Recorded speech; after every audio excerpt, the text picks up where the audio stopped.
కాబట్టి అంటే లైక్ కష్టమైంది జర్నీ. అంత ఈజీ కేక్ వాక్ అయితే కాలేదు. And every decision was thoroughly ఆలోచించుకొని చాలా ధైర్యం తెచ్చుకొని చేసినవి అన్ని కూడా. ఎప్పుడు నాకు చెడు మంచి ఎంతునో చెడు కూడా ఉన్నది, కానీ నేను నాకు సపోర్ట్ చేసిన వాళ్ళని నేను గుర్తుపెట్టుకుంటా ఇప్పుడు కూడా. అంటే సపోర్ట్ చేసిన వ్యక్తులలో ఎక్కువ అంటే ఎవరిని గుర్తుపెట్టుకోవాలంటే ఎవరిని గుర్తుపెట్టుకుంటారు? ఎక్కువ గుర్తుపెట్టుకోవాలంటే ఫస్ట్ వెల్కమ్ మా అమ్మనే వస్తుంది ఫస్ట్. ఎందుకంటే నేను బ్యాడ్ డెసిషన్ తీసుకున్నా, గుడ్ డెసిషన్ తీసుకున్నా, వెనకాల వెళ్ళి ఏడ్చుకున్నా పక్కకున్నది ఏదో ఒకటి ధైర్యంగా. సెకండ్ ఈజ్ కరెంట్ యష్, నా బిజినెస్ పార్ట్నర్. సో నాకైనా కోవిడ్ దగ్గర నుంచి అంటే అంతకు ముందు స్పాన్సర్ లాగా అట్లా తెలుసు, ఎన్జిఓకి బాగా సపోర్ట్ చేసిండు సోషల్ వర్క్ కి అంతా. దాని తర్వాత నుంచి బిజినెస్ ఎక్స్ప్లోర్ చేసినాక నాకు ఆపర్చునిటీ ఇచ్చిండు బిజినెస్ చేసుకోవడానికి. So Yash second. అంతే వీళ్ళిద్దరు మేజర్ గా, అంటే లైక్ మేజర్ అంటే ఇక నన్ను ఇన్ అండ్ అవుట్ కొంచెము అర్థం చేసుకొని సపోర్ట్ చేసారు. మిగతా వాళ్ళందరూ బిజినెస్ పార్ట్నర్.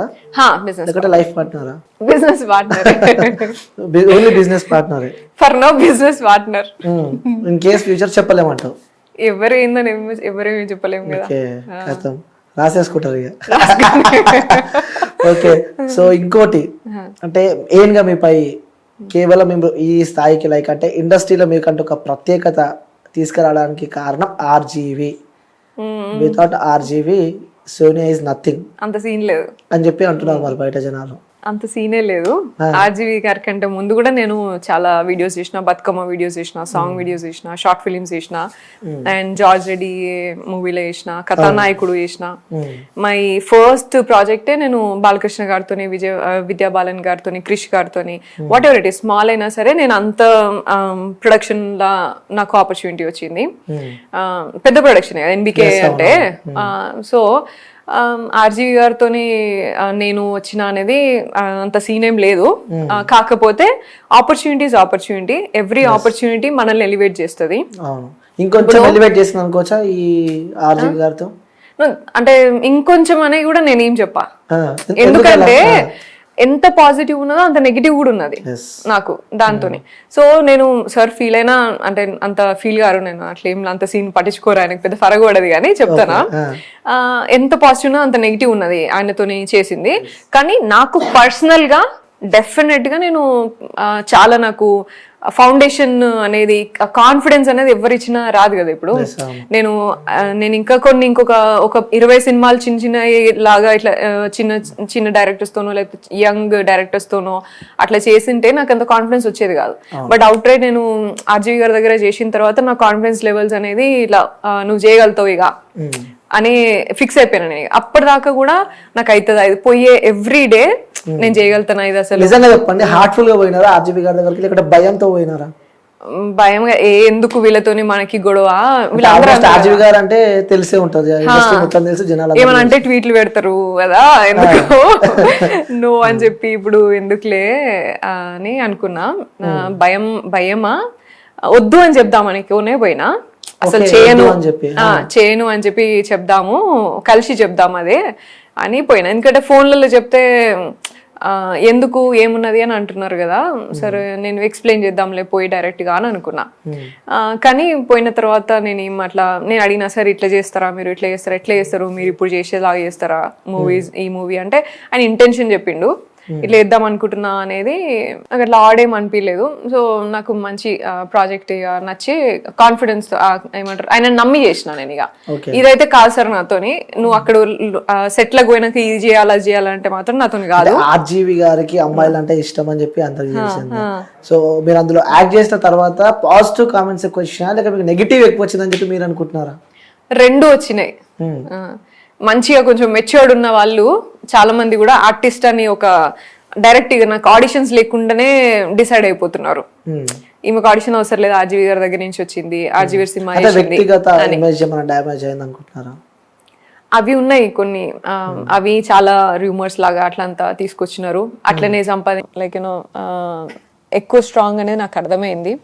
అండ్ జనాలు ఏం తీసుకుంటారు ఏం తీసుకోరు అనేది కొంచెం అర్థమైంది. సో యష్ బ్రో గురించి వన్ వర్డ్ లో చెప్పాలంటే ఏం చెప్తావు? యష్ నేనున్నా అంటే యష్.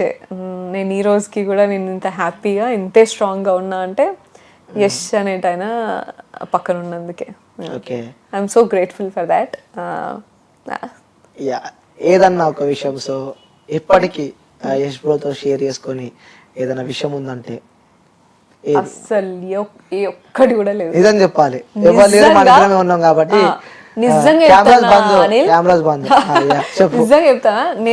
నేను చెప్పడం కాదు, ఫస్ట్ ఆఫ్ ఆల్ నేను నమ్మేది కూడా. అంటే యష్ నాకు అంత కనెక్ట్ అయ్యిండు, నేను స్టిక్ ఆన్ ఇట్లా ఉంటానంటే యష్ రిలేషన్షిప్ మాది ఉంది అంటే ఇట్స్ నాట్ అబౌట్ లైక్ అందరిలాగా ఇట్లా స్వీట్ థింగ్స్ అంతా మాకేం ఎక్కువ ఉండదు, లైక్ ప్రపోజల్స్ లేకపోతే ఇలా అంతా ఏమి ఉండదు. Very much matured people. And Yash దగ్గర నుంచి నేను చాలా నేర్చుకుంటా. నన్ను కంప్లీట్గా రీడ్ చేసిన ఒక మనిషి ఉన్నాడు అంటే యష్. నువ్వు అనుకుంటున్నావు కదా వీడియోలు ఇట్లా నేను చూసినా అనుకుంటున్నావు కదా, నువ్వు వీడియో ఒకటి చూపి యష్కి, యషే చెప్తాడు ఈ వీడియోలో ఆమె ఏమనుకొని ఉన్నది, ఏం జరిగింది ఉంటది ముందు తర్వాత, ఆమె ఏం ఆలోచిస్తుంది అనేది కూడా చెప్తాడు. ఎందుకంటే లోపల కాబట్టి తెలుసు, మనసులో ఉంది కాబట్టి నేను నిఖిల్ అని రాహుల్ అనే యష్ వాళ్ళ తమ్ముడు ఉంటాడు అన్నట్టు, ఆయనతోని పోల్చేది. లైక్ నాకు ఈ విషయంలో ఇట్లా రాహుల్ కనిపించిండు, ఈ విషయంలో ఇట్లా అన్నయ్య కనిపించి ఇట్లా అని చెప్పేది. నేను బయటకు వచ్చినాక అట్లా చెప్తే సేమ్ నువ్వు రాహుల్ అనుకున్నావు కదా, నువ్వు ఇట్లా అనేది.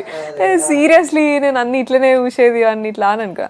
అండ్ నేను ఆయన ఒక 2-3 వీడియోలు చూసినప్పుడు చూపించిండు ఇట్లా అయింది గిది నెగిటివిటీ అని చూపిస్తే నీకేం అర్థమైంది చెప్పు అని అంటే ఎగ్జాక్ట్లీ అక్కడ ఏం జరిగిందో గెస్ చేసిండు. That is my strength, understanding. So నేను చూసే చూపు కానీ నేను ఏం చేస్తాను నెక్స్ట్, నా ఆలోచన ఏమనుకోని నేను ఇది చేసింది ఇది అనేది కూడా ఆయన గెస్ చేసేస్తాడు. Super, next level. So that is the bond, that is the relationship I have with Yash. So అంత స్ట్రాంగ్, మంచి అండర్స్టాండింగ్ లవ్ దొరికింది. So all the best for your grateful for that. Okay, so ఇది అయిపోయింది interview. చివరిగా మీ voice ఇప్పటిదాకా కింద కాబట్టి మళ్ళీ ఇంకా నాకు సాంగ్స్ వినబుద్ధి అవుతుంది. ఇంకొక 2 సాంగ్స్ మీ లైఫ్ లో మీకు ఇష్టమైన సాంగ్, ఎందుకంటే ఆల్రెడీ యష్ బ్రో గురించి పాడినావు కాబట్టి. సో నీకు ఇష్టమైన సాంగ్, మాకిద్దరికి కనెక్ట్ అయ్యే పాట ఒకటి ఉంటది. అది ఫస్ట్ లైన్ ఏంటిదే, బతుకునిది కాదా. సో ఆ లిరిక్స్ కూడా మ్యాచ్ అవుతాయి అన్నట్టు నాకు. ఓకే, ఇంకోటి పాట కూడా అప్పుడు రెడీ చేసుకో వ్యూస్ కోసం. అదే చాలుగా, నన్ను సింగర్ చేస్తావా ఎందుగా వ్యూస్ ఫీల్ అవుతారు మళ్ళా, మొత్తం మీ గురించి వాడతారా మా గురించి వాడరా అని. వ్యూస్ కోసం పాట అంట కాదు, ట్రోలర్స్ గురించి వాడదాం. రైట్. పల్లవించవా నా గొంతులో, పల్లవి కావా నా పాటలో, హృదయం నాగా నా బతుకు నీది కాదా. ఈ లైన్ ఉంది కదా, నా బతుకు నీది కాదా అని. నా బతుకు యష్దే. ఓకే, ఈ సాంగ్ కూడా అట్టేనా? సో ఇద్దరు కలిసినప్పుడు పాడతారు. ఓకే, సో ఒక మంచి అద్భుతమైన సాంగ్ అయితే పాడిర్రు. సో ముఖ్యంగా ట్రోలర్స్, సో ఇన్స్టాగ్రామ్ ఓపెన్ చేస్తే నిజంగా ట్రోలర్స్, మీకు ఇన్స్టాగ్రామ్ ఓపెన్ చేసి సోషల్ మీడియా నెట్వర్క్స్ ఓపెన్ చేసినా మీరు బీభత్సంగా ట్రోల్ అవుతున్నాయి, బీభత్సంగా వైరల్ అవుతున్నాయి. సో వాళ్ళకైతే మంచి కంటెంట్ అయితే ఇచ్చిపోయారు మీరు, కానీ నాకు తెలిసి వాళ్ళు ఇంకా బాధపడుతున్నారు. ఇంకా కంటెంట్ మాకు అంటే వాళ్ళకి మంచి వర్కప్ అయిపోయినారు మీరు. సో మీ వల్ల వాళ్ళు ఇంకా సంపాదించుకుంటున్నారు అనుకోవచ్చు, లేకపోతే ఇంకొంచెం సంబంధించి. సో వాళ్ళు అడుగుమని అన్నాను కాబట్టి నేను అడుగుతున్నా, ట్రోలర్స్ కానీ ఇంకొంతమంది మళ్ళీ రీఎంట్రీ ఎప్పుడు ఇవ్వబోతున్నారు? ట్రోలర్స్ కి పని చేయడానికి అయితే చూడాలి కానీ, లేకపోతే నో ఐడియా అని. Maybe 6th week or 7th week. మాకు వచ్చిన ఇన్ఫర్మేషన్ ప్రకారం 7th వీక్లో Sonia 2.0 into Bigg Boss season 8. ఏమో, నో ఐడియా, బట్ చూడాలా. ఓకే.